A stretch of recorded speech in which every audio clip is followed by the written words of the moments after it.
Library. My name is Troy Swanson. I'm the library department chair. Today's the first event for this semester in our One Book, One College series, which we're looking at Tony Horwitz's book, Confederates in the Attic, which is a great book. If you haven't got it, feel free to pick it up. Today we're talking specifically about the Civil War, focus on the history aspect. And I'm really excited to welcome Josh Fulton, who is an assistant professor of history in our history department. We'll be doing, I think we have like 4 more events over the course of the semester in here. For classes will come, they're open to the public, so I encourage you to take a second, look at the library website, and if something catches your eyes, please come and join us. With that, I'll welcome Josh to get started. Thank you. Thank you, everyone, and thank you, Troy. I should also say, of course, thank you to Moraine Valley Community College, the Liberal Arts Department, of course, our college president, Dr. Jenkins, as well as Wally Franzik, the Dean of Liberal Arts. The title for today's talk is kind of what you see there, A Soldier's Life, Service in the Union and Confederate Armies. The intent for today's talk is to be, I think, a fairly broad overview of just basically some of the things that soldiers had to go through during this particular conflict. Abraham Lincoln, once referred to the Civil War as a people's contest that had something to do with slavery. And I think for many of us who've grown up in the late 20th century and now in 2013, our understanding of the Civil War and those who were involved in it is really shaped by a few things. Our understanding maybe is things like this. For those who've never had a chance to maybe go to a Civil War battlefield, I mean, if you have, you know that there are monuments like this. For example, is a photo that I took at the Gettysburg battlefield to units on both sides who'd served. For others, our understanding of the Civil War is shaped by popular culture and whether or not we believe that Abraham Lincoln is a vampire hunter. Or even films like Gettysburg or Gods and Generals. So again, with that, the Civil War was a terrible conflict, one that over 600,000 individuals lost their lives in.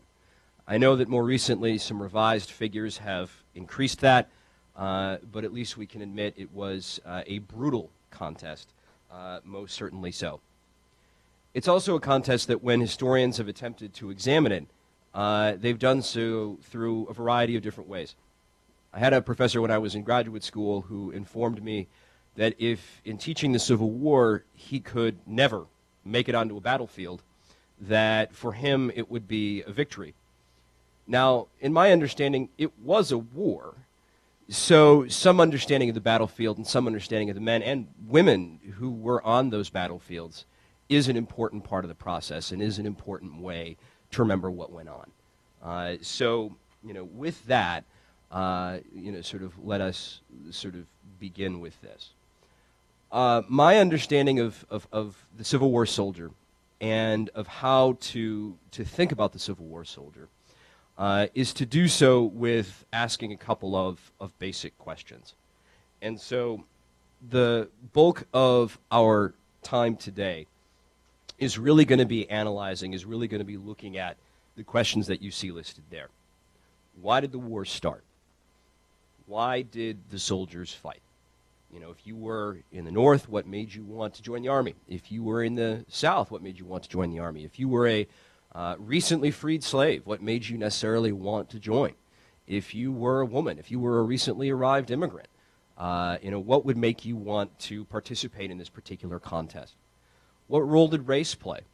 Obviously, this discussion of the war and its beginnings as related to slavery and states' rights is something that we still grapple with today and something that folks on both sides have really divergent opinions on. And so it is important for us to recognize that. How did soldiers fight? How did soldiers live? How did they endure?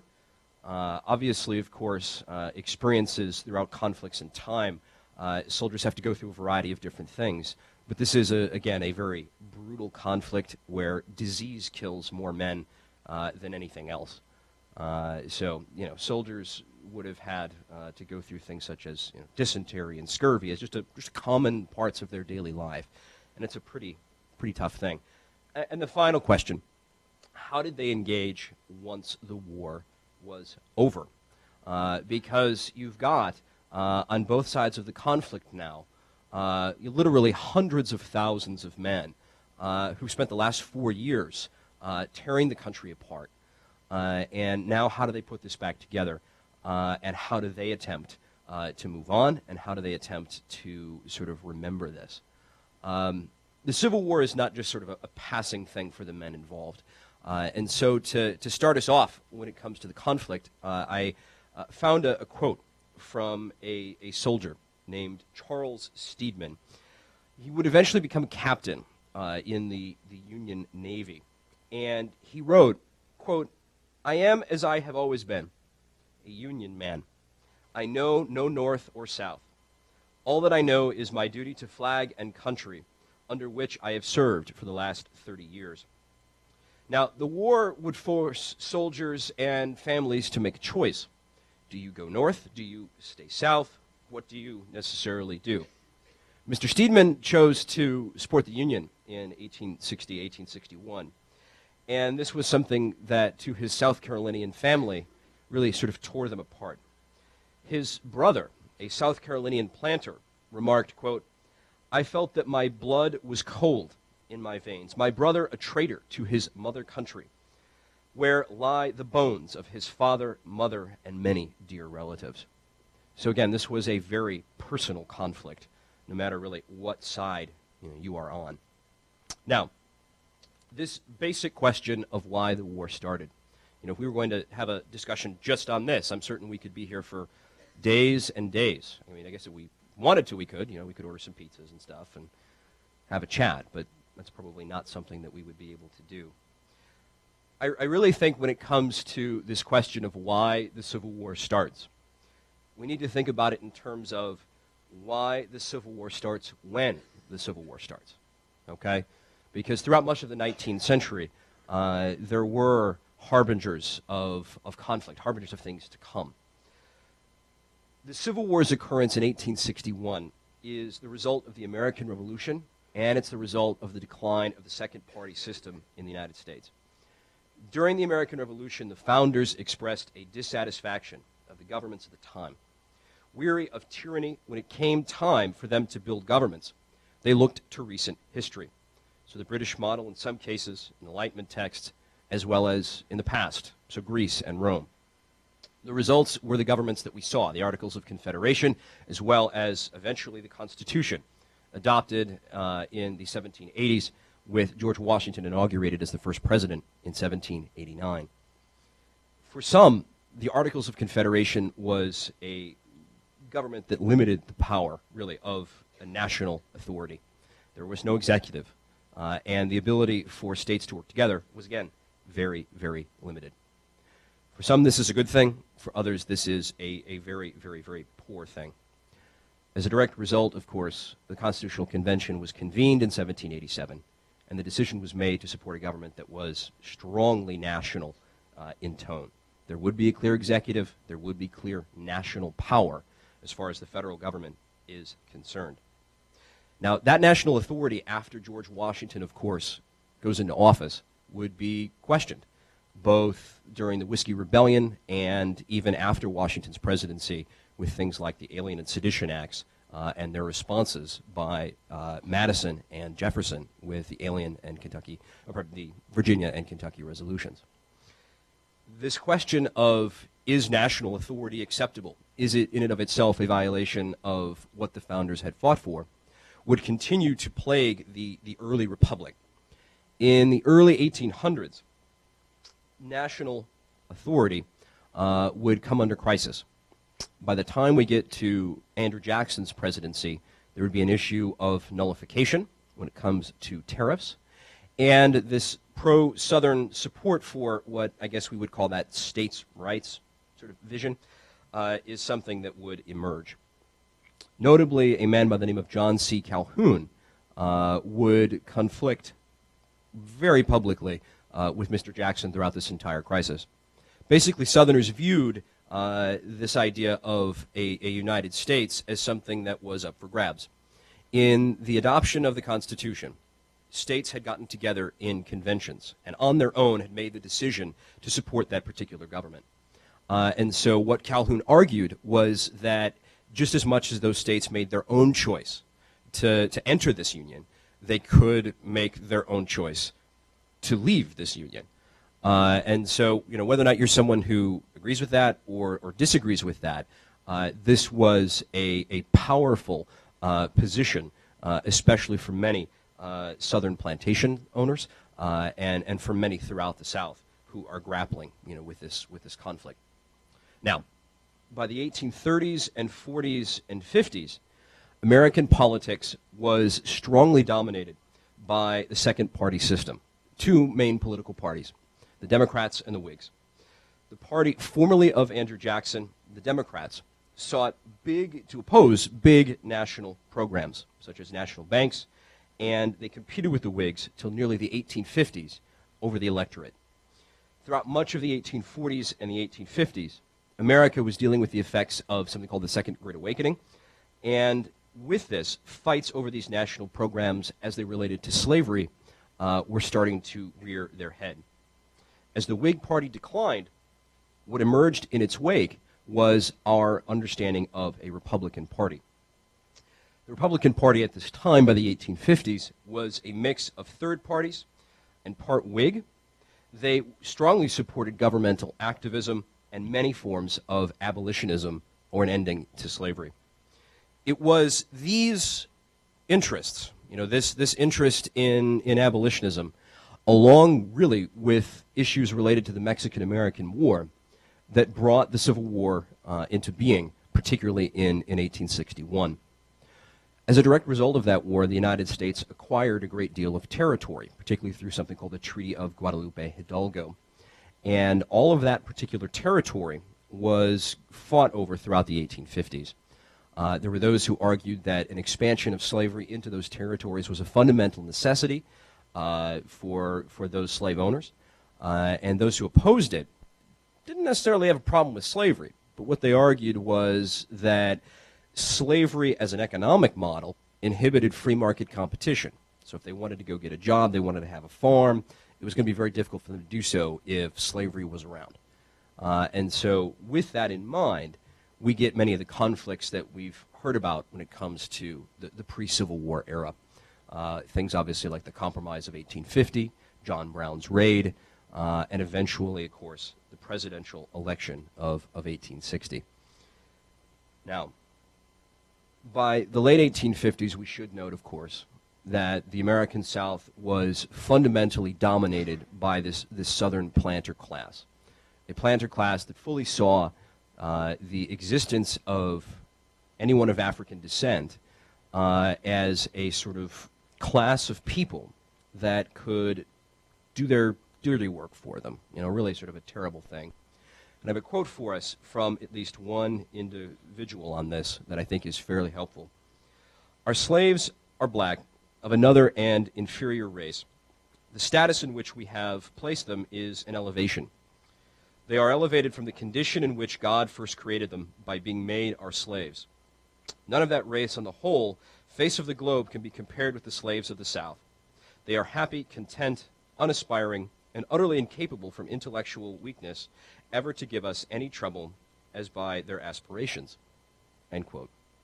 So, again, you have this clearly racialized, clearly divergent view of really what the purpose of slavery is, coming to a head, particularly at this time.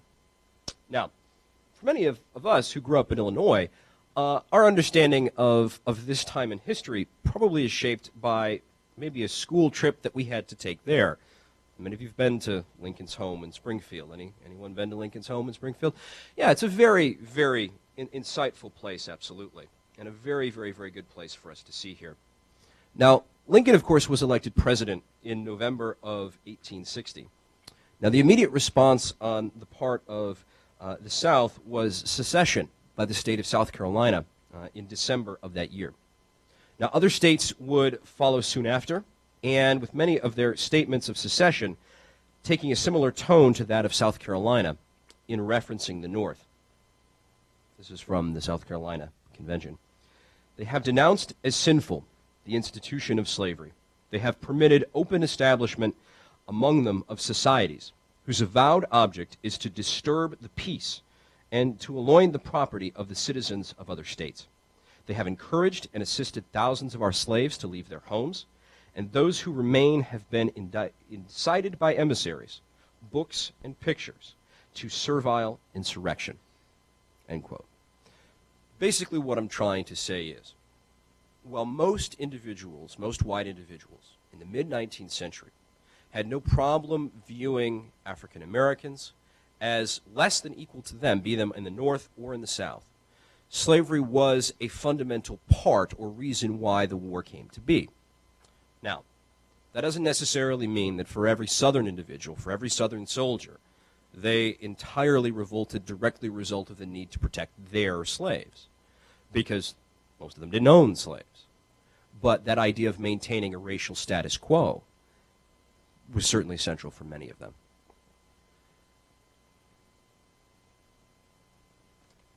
All right. The photos that you see here are of a couple of different Union soldiers.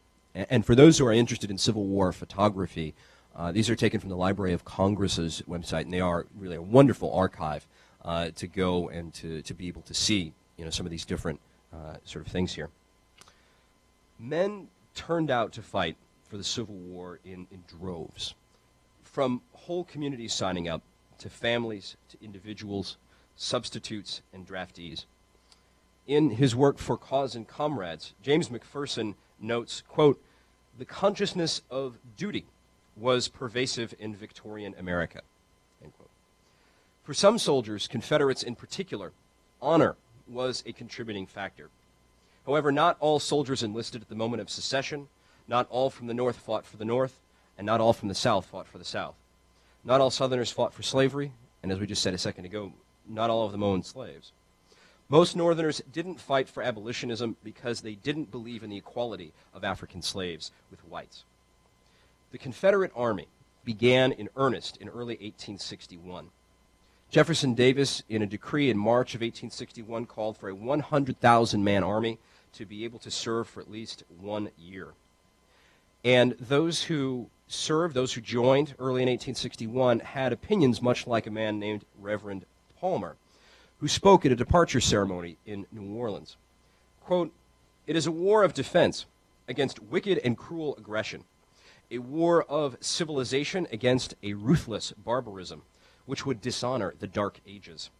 It is a war for your homes and your firesides, for your wives and your children, for the land which the Lord has given us a heritage.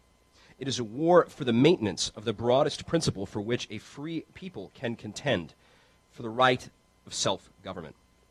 In speaking during a flag presentation to a unit, another statement comes, I think, and is particularly instructive in this. This is a woman named Miss Josie Thrasher in Georgia. She states, quote, "The Constitution, which was framed by our fathers for the peace, happiness, and well-being of the whole country, which recognizes distinctly, and almost in so many words, the right of property in our servants, and spreads it broad folds equally over South and North, has been subverted by Republican fanaticism," she terms this. So what are we saying here? Soldiers fight for any number of reasons. Those who enlisted in the South, particularly in 1861, defense of home and hearth was prominent, and preservation of a slave South was central for many of these individuals. It should also be stated again that most in the Confederate Army, most enlisted soldiers in the Confederate Army, did not own slaves. In the whole South, approximately only 20% of white households actually owned slaves. Now, however, if one takes into consideration those who lived with slave owners, those who worked with slave owners, or those who relied economically on slave owners, that figure is well more than 50% in states like Virginia, a dominant force in the Confederacy. Typically in the Confederate Army, officers were more well-off than enlisted men. Most enlisted men were in their mid-20s, and they were single. And while they didn't have a great deal of money, at least early in the war, if you look at the money their families had, these are well-off men. As much as Southern soldiers were convicted in their sense of duty to the South and to their homes and to their plantations, Union soldiers, as you can see again by these photos, had a similar commitment. Many of them felt a role of duty, the manly sense of honor as defined by the Victorian era. One man in particular, who enlisted in the 12th Ohio, remarked, quote, "Our fathers made this country. We, their children, are to save it." Another noted, "This second war I consider equally as holy as the first, by which we gained those liberties and privileges." Now, while some members of the Union Army were clearly abolitionists, for most of them, preservation of the Union was the predominating factor as to why they joined up and to why they sought to serve their country. Much like the Confederate Army, this is an army, the Union Army, that is built from the ground up and will, by the end of the war, be hundreds of thousands strong, well over nearly 1 million men. And again, most, like those in the South who enlisted, were relatively young, in their mid-20s, and many were single. Now, eventually this war would include many more married men and much older men and much younger men and boys. But it is early men, younger men in their mid-20s at the beginning who are fighting. An interesting additional photo for us here, because again, it's not always men who are serving in this particular army. To the best of our understanding, approximately between 500 and 1,000 women actually served in the Northern and Southern armies during the Civil War. This is the photo of Private Albert Cashier, or also Jenny Hodges, who served in an Illinois unit during the Civil War.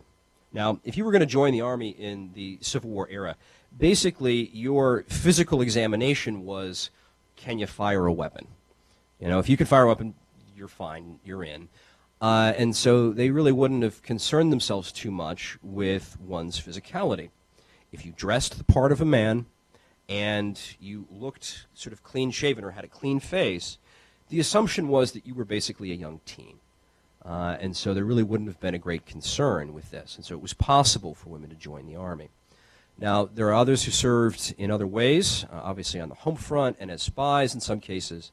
But it is important to note, of course, the many different sort of facets of these armies. Now, not everyone joined voluntarily. Some, of course, joined as a result of the draft, which in the Confederacy was present beginning in 1862. If you were in the North, that draft began in 1863. It was also possible to buy your way out of the service. If you were in the North, you could find yourself a substitute. $300 would get you out as well.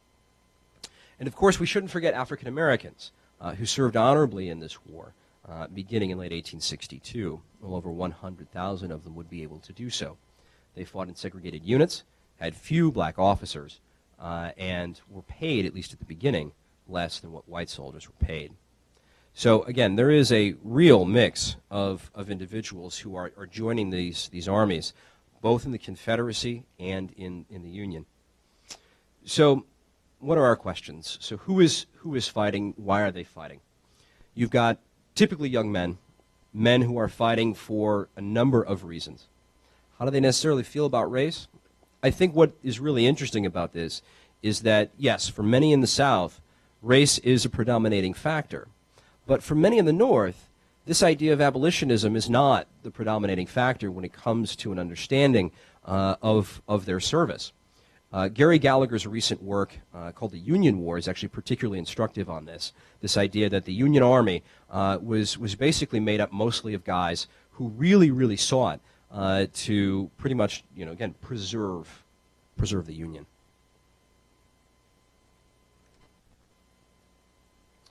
This is a photo of a dead Confederate soldier after the Battle of Gettysburg.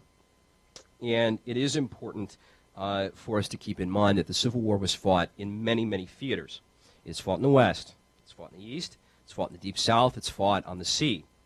Both sides, of course, faced conventional engagements, cavalry raids, and if you're someone who's ever been to Missouri, you know that the Union, of course, faced an insurgency there, and of course had to develop a counterinsurgency, to use a 21st century phrase. Once a recruit went to a meeting or office and signed up, they went to something called a camp of rendezvous.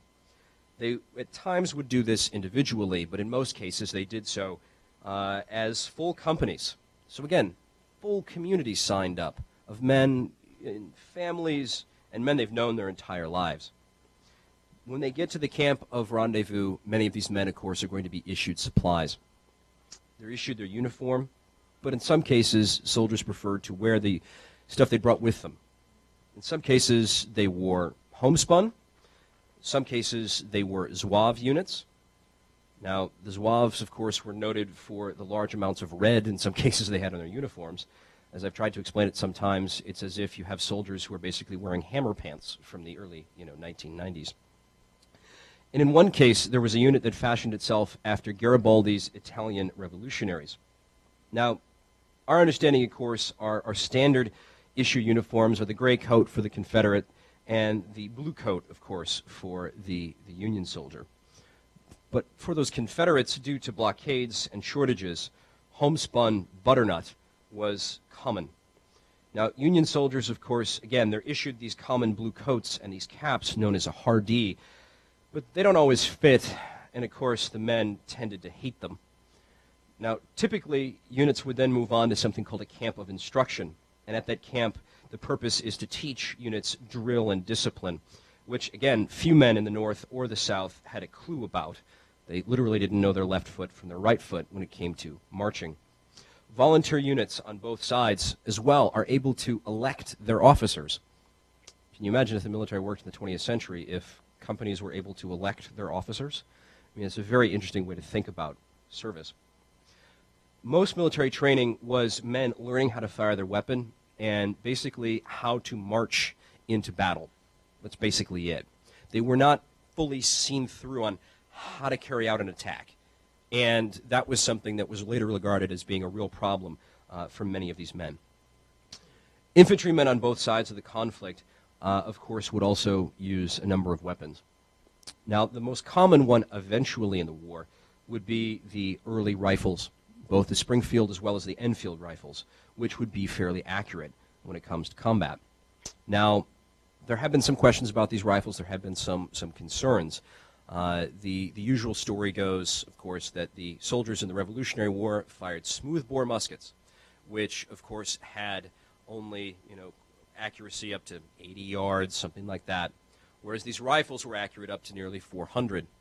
So while Civil War soldiers engaged at a fairly close range, the question of why they would then, of course, continue to engage so close is a reasonable one, and there's really two explanations for that.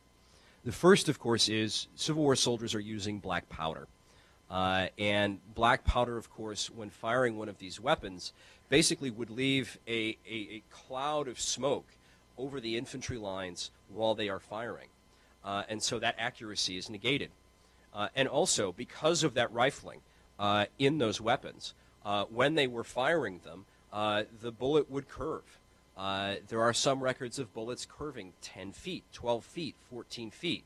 So the easiest and most effective thing to do in terms of training these men is to have them together in infantry lines, firing volley after volley at one another until the line broke. Now, I'm certain that many of us have seen in some films this idea of soldiers firing 3 aimed shots in a minute, okay? But the loading and firing of a Civil War weapon, especially under fire, was something that would take a great deal of time.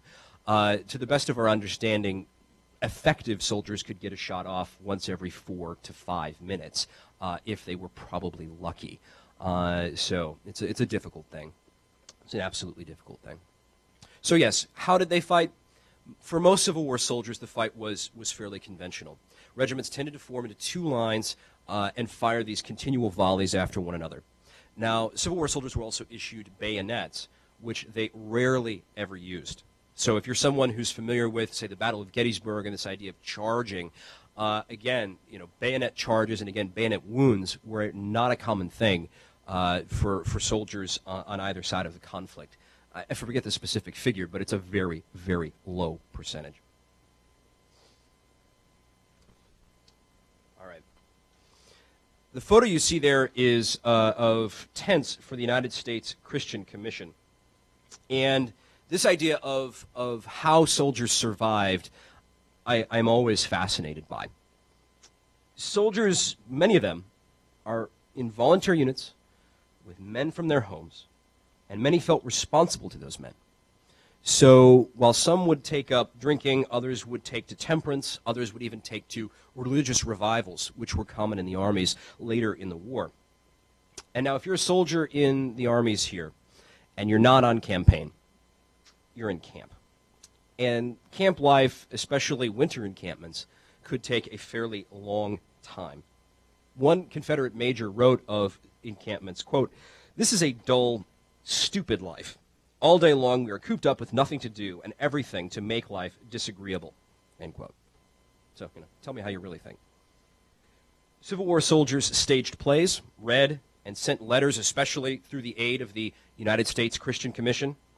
And camp life during engagements was a time to recover from wounds.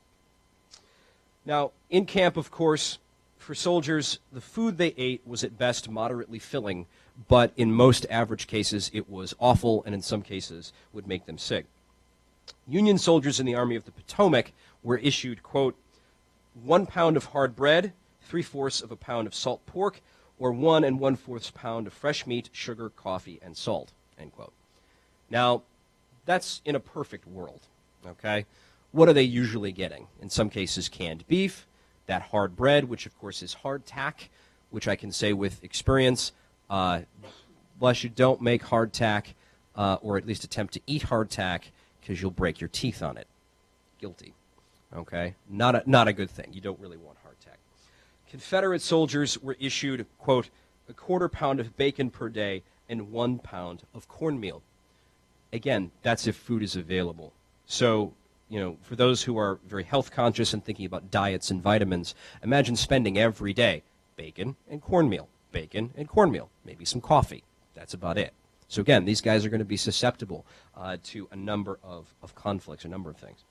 Disease, again, ends up killing more men than anything else during this war. Soldiers came down with a number of illnesses, and the medicine that was prescribed to them to be able to deal with this, again, by our definitions today, was pretty abhorrent. I was reading a work recently about drug use as related to the soldiers in these wars, and it's actually a pretty sort of insightful thing. Quote, "In addition to alcoholic stimulants, opium-based painkillers were unwisely handed out in fantastic amounts. One estimate suggests that more than 10 million opium pills plus 2.8 million ounces of opium-related medicines were handed out by federal medical officers during the war," end quote. So again, if they're not able to sort of deal with these things, the medical officials who are helping them have very little training, and in many cases you're having guys who by the end of the war are constantly taking drugs, or in some cases, of course, drinking alcohol.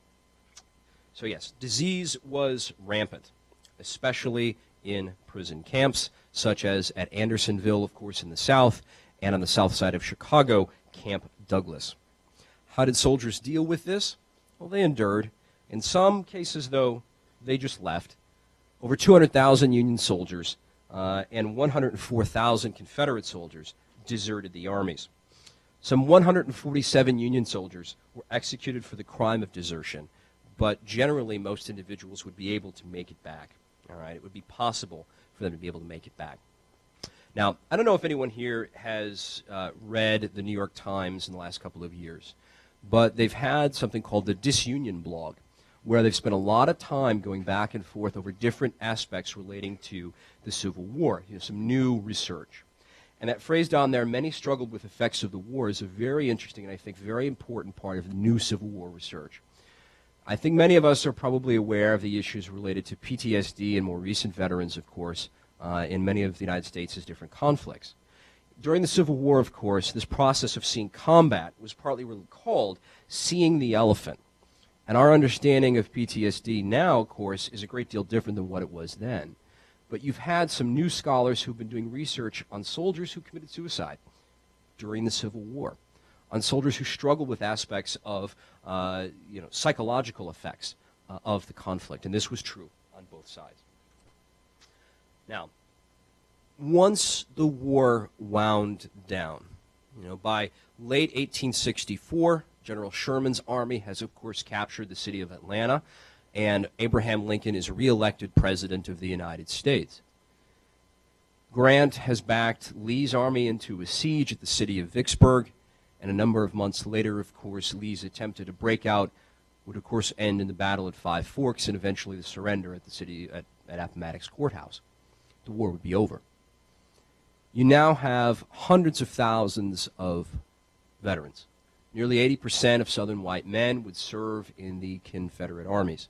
And for many of them, their understanding of this conflict would be far different than many of the soldiers in the North. They're the losers here. They would have to return to their families and return to an economy that was destroyed as a direct result of this war. Slavery was abolished with the 13th Amendment, and their ability to make a living would be hampered as a direct result of the changes in the cotton market that had occurred during the conflict. Now, if you lived in the North, soldiers tended to join, of course, something called the GAR, or the Grand Army of the Republic. This was an active political organization in many towns and cities all throughout the North that helped these men, in some cases, be able to get pensions, which was something that occurred after the war, although that in and of itself was a very controversial thing, whether or not Civil War soldiers should be able to get pensions, and would be a strong lobbying organization until the beginning of the 20th century. Now, on both sides of the conflict, soldiers did what they could to honor their fellow servicemen and also did what they could to remember the war. They held encampments. Both the GAR as well as the United Confederate Veterans would hold encampments every year. In some cases, of course, soldiers who, say, for example, served at the Battle of Gettysburg would every year go to the Battle of Gettysburg. The battle site would camp out for a few days.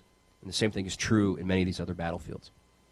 Now, I have that phrase there for us. The last major gathering was at Gettysburg in 1913. And it was. But I think it's also particularly instructive that African Americans really weren't welcome at that final encampment, which in some ways I think is a strong indication really of how the nation had chosen to remember the war 50 years later. Now, the last Civil War veteran would die in the 1950s, but I think our understanding of the war still continues on today. It is one that we still question a great deal. Thank you.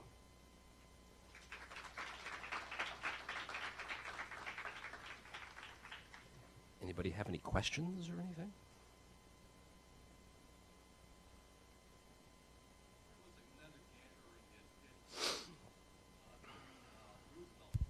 Right. Right.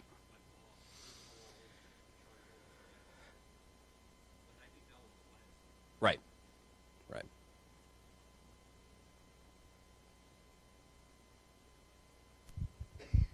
Yeah. Let me use a microphone here. Oh, okay.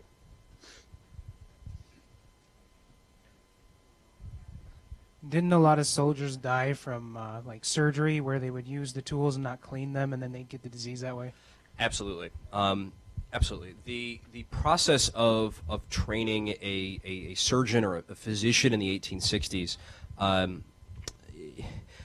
by our definitions today, is a pretty appalling thing. I mean, you could still fail half your classes at med school and get your degree, and you didn't actually have to touch a patient. You didn't have to, touch one at all. But then again, they didn't understand germ theory, and so that idea of antisepsis is something that was just generally ignored. The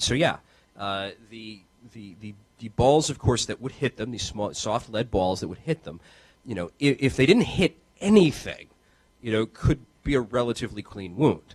But if you sever a nerve or you hit a bone, it's going to shatter. And, yeah, amputation is a pretty common thing. I know that some of you may have seen, of course, the more recent film Lincoln, and so they depict part of this, of course, going into a hospital and seeing a lot of course, limbs outside of the hospital. And a lot of the different works, of course, on the hospitals at this time spent a lot of time devoted to that. That what you would see coming in would be that, absolutely. And while there were forms of anesthetic, they weren't always oftenly used, or at least used in the manner that we're familiar with them being used.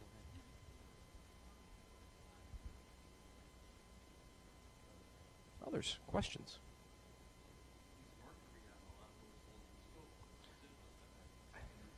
Yeah. Oh, yeah. But then again, mercury was used up until through World War II, sadly, you know.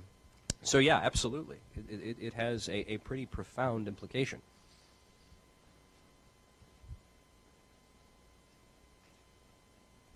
Any others? Questions? So I'll ask one because everyone seems so quiet. Since it seems that film is one of our #1 ways that we remember this war and specifically soldiers, what films get it right that you would recommend? It's the tough thing. I don't know if any film ever really gets it right. None. You know, you could make the argument that watching a documentary is a good thing, and watching reenactors is a good thing. But the average Civil War soldier is a heck of a lot thinner than we are. And so most reenactors are not going to have the look of an actual soldier, generally. You could make the argument in terms of race that glory is a pretty effective way at looking at the Union Army, for how the Union Army treated anybody who was a freed slave or anyone who was African American.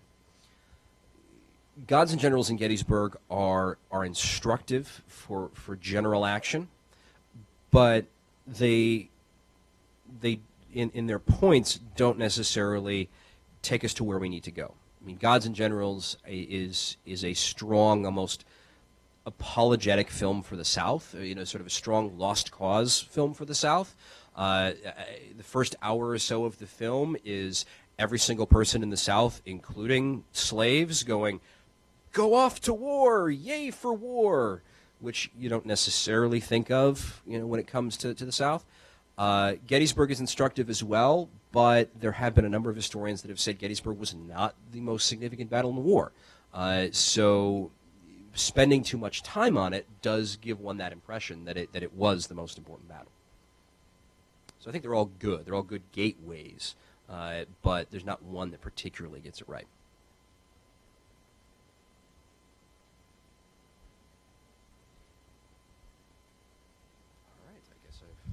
Come on, other questions. There's got to be something. How many people are in Josh's class? Raise your hand. All right, here's your chance to look good in front of your faculty member.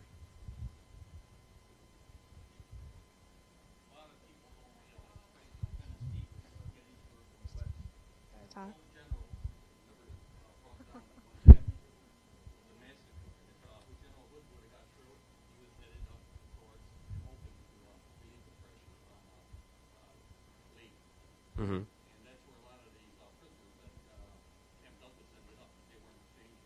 Right. Right. Right. Right. Well, yeah, and Donaldson and Henry as well are obviously very central with some of those early individuals brought up to Douglas. Yeah, when it comes to the prisoners and even the death in regard to the Civil War, I remember hearing a statistic. I think it was Drew Faust's work on death and the war, that we don't know, we don't have markers for half of the guys who died, which I think is a really, really tough thing. But yeah, the lack of exchanges certainly was I would agree, is a strong factor as to why you saw a lot of guys who died. Yeah, yes. Wasn't Gettysburg like the war where the most people died in? Well, it's the biggest battle where you have the most sort of casualties there, but it's Antietam where you see the most in a single day that die.